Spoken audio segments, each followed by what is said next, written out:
This is Zara. Today's topic is plants.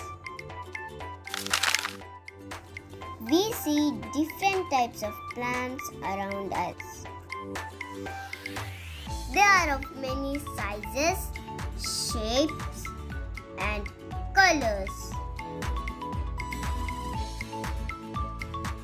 Some plants grow on land, while some grow in water.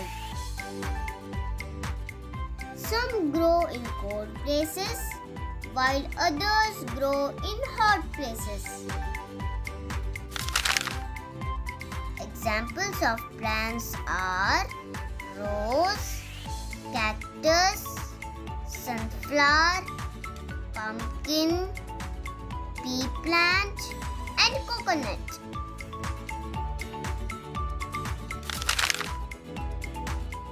We call plants our green friends because they are very useful to us. Plants give us food, medicine, clothes, wood, oil, paper, and many other things.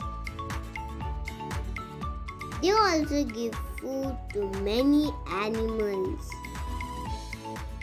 Plants keep the air fresh and clean.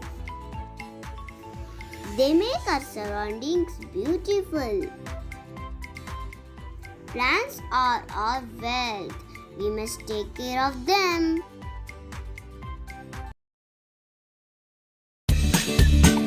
Please like, share, and subscribe. Thank you. Don't forget to press the bell icon.